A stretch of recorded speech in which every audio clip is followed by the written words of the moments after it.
Hello, and welcome to another Into the Terminal. Today, we're going to be talking about editors, everyone's favorite editors. Nate, what's your favorite editor? I think it'll be obvious once we get through the demos, but And those of you who have watched Into the Terminal before know that both Nate and I have very specific opinions on editors. yes, Because yes, there's we only do. one. Only one. There's only Uh, one that I've used for the past 2.5 decades. exactly. So, Nate, shall we jump into a demonstration and kind of see where things go? I think we might as well.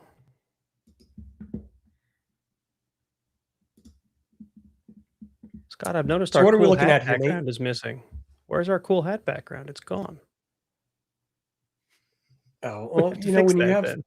when you have people producing that are not great at producing, things happen. There was also no Scott countdown broke our today. hat background. Exactly. Okay. All right. So critical path here. We figured a good start would be to just show you what the options are, right? So I know in the title we talked about VI, Vim, Nano, and Emacs. To be completely honest, in any modern Linux system, VI and Vim are pretty much interchangeable. We were just talking about this before the show. However, if you work in a mixed environment where you've got like old Unixes around and stuff, you may actually have the original code base VI, which loses some of the niceties that Vim has. So it's going to be hard for us to really show differences between VI and Vim because on RHEL, they're pretty much the same thing. So just note that.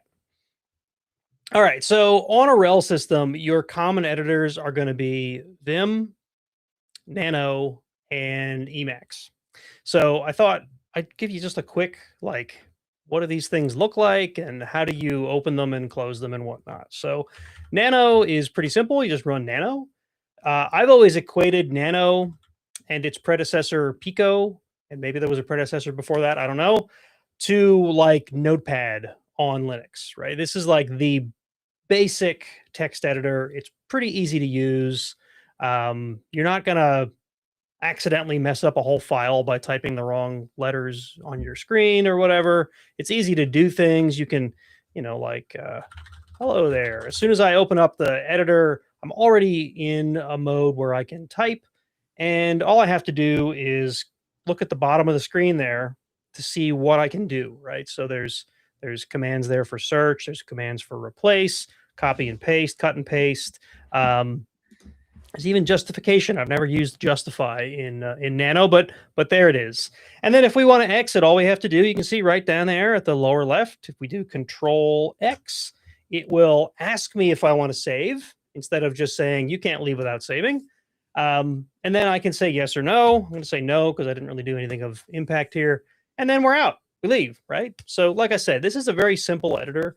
A lot of sort of beginner distros or distros that are geared toward the newer Linux user use Nano as their default, right? Because that's just, it's easier. It's easier to use, right? There's really no reason not to use it unless you're into the more powerful stuff, which is where Vim and Emacs come into play. So let's go ahead and look at Vim. Vim is, in my opinion, kind of like the standard. And on a RHEL system, this is the default editor that you're going to come into. It's got a lot of the power that you might expect from a bigger editor, like a more featureful editor like Emacs is, but it also still contains some of the simplicity.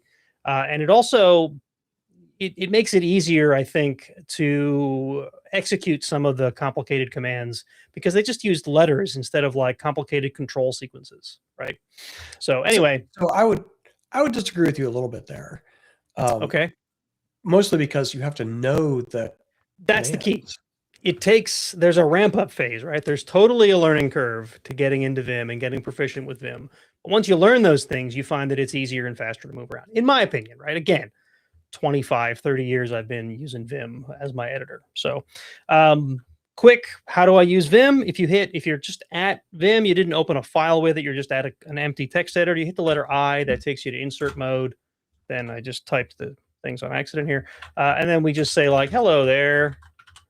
And, typos and everything, because this is me. I can't type anything without making at least one typo.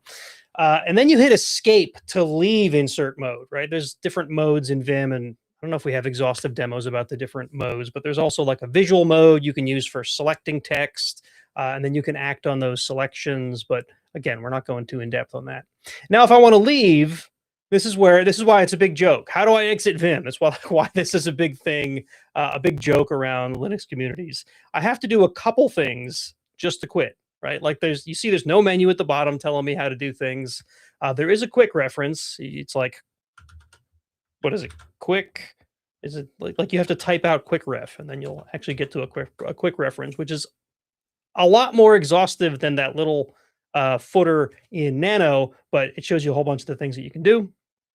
But like I said, I hit escape. I'm out of the insert mode that I was in.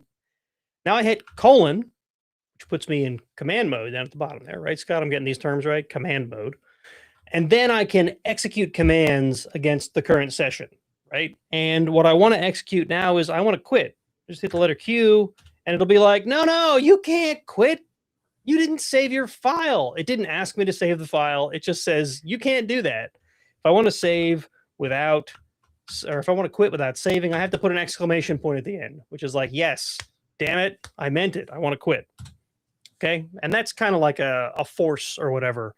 You can do that if you're root and you're writing to a file that's marked as read only. You can put that, if you try to write and put that exclamation point at the end, a lot of times that'll override the write protection and it'll write the file anyway, only as root, right? It won't let you do that as a normal user. And last but not least, we have Emacs. Now, Emacs users, you're probably going to be shouting at your screen because I do not use Emacs often. So I had to look up a few things to give you guys demos today. The first thing that tripped me up is apparently Emacs assumes you're in a graphical environment these days. If I just run Emacs, it's like, where's the display? I can't open. There's no display. So there's actually a command line argument that tells it there's no window manager. You do Emacs -NW, and then here we are. We're in text-based editor. Now, to edit things, Nate, yes? Nate, can you make your window a little bit shorter, like less tall? Because we're losing half of the bottom line. I can try to do that. It may not work like you're hoping. There we go. How's that? There we go. That's perfect. Okay. Now, when you open up Emacs, basically, I'm similar to how when I was in Vim, I'm in a mode here where I can't actually write to the file. And to be honest, I didn't test this demo. I tested how to edit a file. I don't know how to get to insert mode. How do I get to insert mode?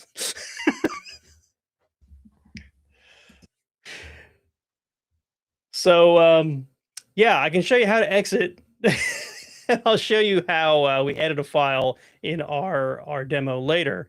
But this is kind of what I don't like about Emacs, is that like everything is a control sequence. You have to do like combinations of control something, or control something, alt something, or control alt something to do anything, which a lot of Emacs users refer to that as Emacs pinky, because you have to use your pinky a lot to get to those special keys. So in this case, to exit, if I do Control X, Control C, then I exit, right? So again, we've got like this 2-sequence command here to try to get this done. Personally, I think it's a little inefficient. I see you had to change our layout. Do I need to change my window size again here, Scott? So we ended up, we're the right height now, but we're losing the like first 2 characters on the line, right? So all right, let's see if we can fix this. Put it back in the thing. I think we can fix this. What if I make the window smaller that way? That's it. Let's see. Do we see the bottom? That looks good. Yes, we see the bottom. I think we got it. We got it. Live demos. Okay. Nope. There's still one character cut off on the left. One character on the left. Yeah, because see, I can see root, but I can't see the square bracket to go along. This is great coming from the guy whose terminal we can never see on screen anymore. Yeah, now it's totally messed up. We've destroyed it, Scott. It's just not worth it. Okay, let's put it back so that and I'll just retoggle. How's this? Is this better? Yes, that's exactly it. That's all I need.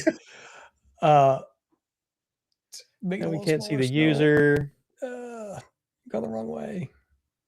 No, I'm kind of not. How about I just do this? Stay How still. Stop resizing. Okay. Yeah, just do one of the other views, and I'll make it a wider terminal, and it'll be fine. Uh-oh. I can't click on any buttons in Restream. We killed it. We killed poor Restream. Yes. What if we do? I can't either. That's weird. All right, so resize your window, Nate. So, well, hold on. That's all we got. Let's see if this will like kick Restream in the pants. No, it is totally broken. We can't change views. 1 second. Let me reconnect and see if that can get us back.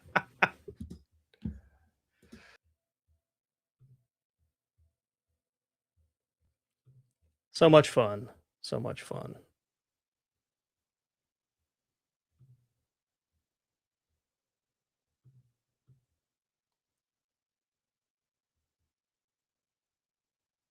While he's rejoining, I'll see if I can get it better.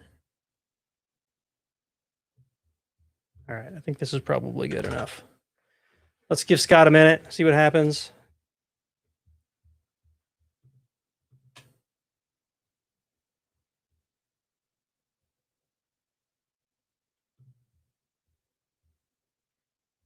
I'm not feeling great because he's not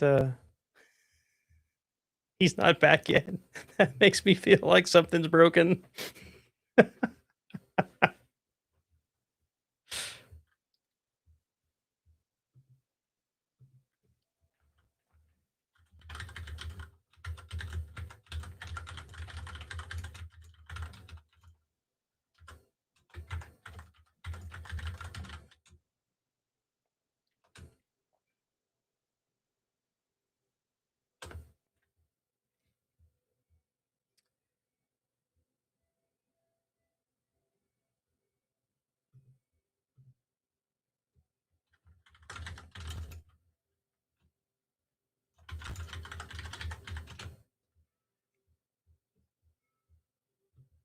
Folks, if you can hear me, I think we may have to start a new stream up. So you may have to go watch the channel.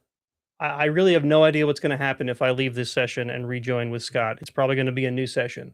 I blame the tool. I know we're not supposed to blame the tools around here, but it's died.